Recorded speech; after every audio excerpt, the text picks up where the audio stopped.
We believe that whoever believes Jesus is God does not believe in God. They chose to disbelieve in God.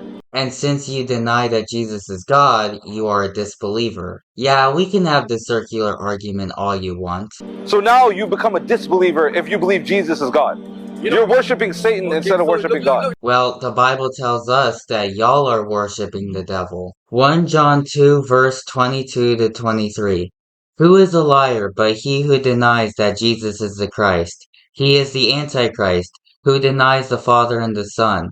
Whoever denies the Son does not have the Father either, and he who acknowledges the Son has the Father also. According to the Bible, you guys have the spirit of the Antichrist, which means you guys are the ones worshiping the devil. Look at the contrast. Look at the contrast.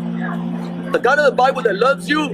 The God of the Bible is not merciful. Contrast. Bruh. So it seems now you're blaspheming God. I guess that means that you are a Satan worshiper. The Bible tells us that God came down in flesh to die on the cross to take away the sins of the world, and so that we wouldn't have to suffer eternal damnation. He was willing to come down and endure all that pain and suffering on the cross so we could be saved. And if that's not the definition of a loving God, then I do not know what is. That's not true. So you're misquoting the Bible. The God of the Bible is extremely vengeful. It's not a merciful God. So I guess when you guys tell us that Allah is a merciful God, then we could say that that's not true, because Muhammad was told to invade caravans. So the God of the Bible punishes punishes all humans for what Adam did, punishes all women for what Eve did, punish all the animals for what the serpent did. Is that a merciful God to you? The punishment was given because Adam and Eve went against God and sinned against him and brought sin into the world. Like, we broke God's laws. So hypothetically, God's punishing us for breaking God's laws. But God, being the merciful God that he is, sent his son down in the flesh, who is also a part of God.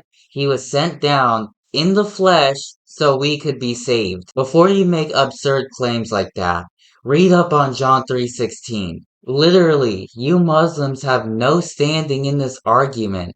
Everything you just said could be said back at you. Also, the Quran tells us Christians to judge by the Gospels. And that's what I've been doing this entire video.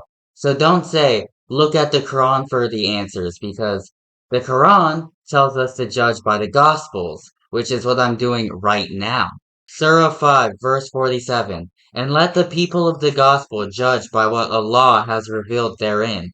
And whoever does not judge by what Allah has revealed, then it is those who are defiantly disobedient. So this verse alone tells us Christians to judge by the Gospels, and if that's the case, then Allah in this verse is telling us that the Bibles are reliable because the Quran tells us to judge by the Gospel, and if we don't judge by the Gospel, then we are disobedient. So the Quran is telling us not to judge by the Quran or anything else, and that we are to judge by the Bible or the Gospel. And if we judge by the Gospel, then we have to conclude that Islam is false because the Bible contradicts the Quran. So it seems that the Quran itself is telling us Christians to judge by the Gospel, and the Gospel tells us that you guys are Satan worshippers and that you guys are also following a false religion.